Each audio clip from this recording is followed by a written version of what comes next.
Hey, how you doing? It's Jim Hustwit here from larpmusic.com.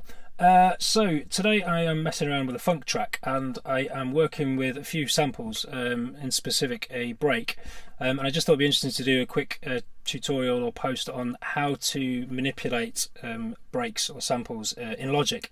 So I've got my sample here, which is a Johnny Jenkins. I work on Gilded Splinters. Who doesn't love a bit of Johnny Jenkins? Have a listen to this.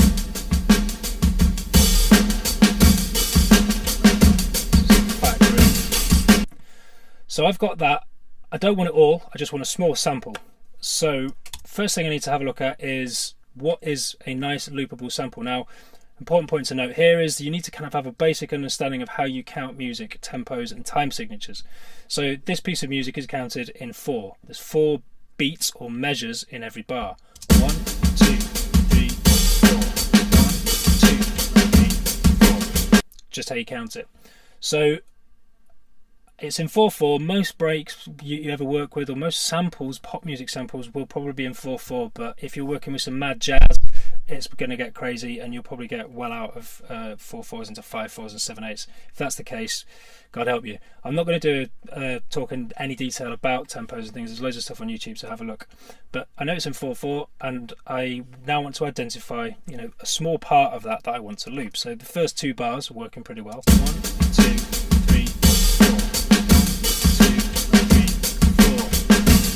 That would be where the next bar starts, so that's where I want my sample to end, because I just want 2 bars worth. So this is it, this beat here, you can see this fat transient down here. This is the beginning of my next bar, so I want to take this all the way up to the end. Zoom in. I'm going to get quite sort of minute about this because you'll see why. Because what we want to do is we want to create a loop that works. So now if I use my locators at the top here and create a loop out of this, it should work, it should fit together, as in it will play continuously and will sound.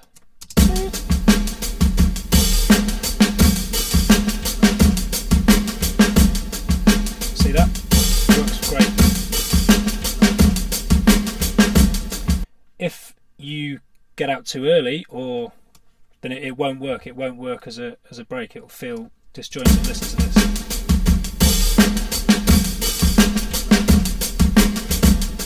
Doesn't work. That's why you need to have a exact break. So I know that this is 2 bars now, and I know it's working nicely as a loop. So what I want to do is I want to go to my locators up here, and I want to make sure my locators are set to 2 bars. It doesn't correspond with the loop because my loop isn't at 120 BPM.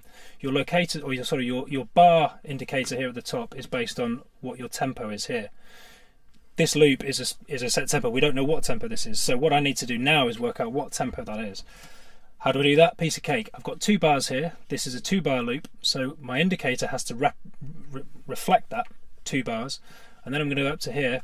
Or just quickly, obviously I'm on bars at the moment, I'm showing bars. If you're showing samples or whatever, it's not going to work. You need to make sure your indicator up here is set, measuring it is set to bars.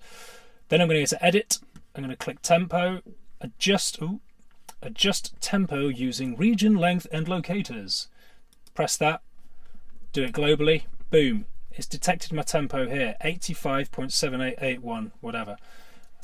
And you see is by changing the tempo, my locators now work perfectly to a 2-bar loop.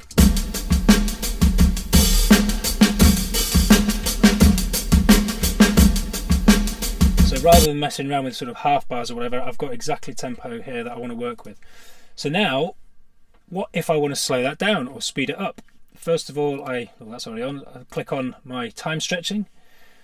Here I'm going to select rhythmic because I'm working with beats and rhythms. Boom. And so what happens is there, it's detected all the transients. It's detected here the transients of all the different beats, which allows me to now change the tempo at will. Let's make it a bit faster.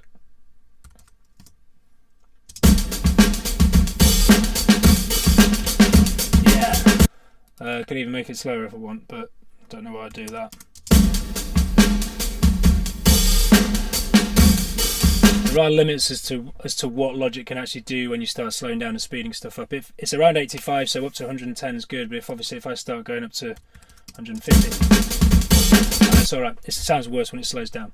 So there you go, that's just a quick way to sort of, first of all, get your sample, work out what tempo it is, and then change the tempo of the sample so that you can work with it. Because my track, I want it to be about 110. So an 85 BPM sample wasn't right. There you go, hope that was helpful. Have fun splicing some beats and make it fat.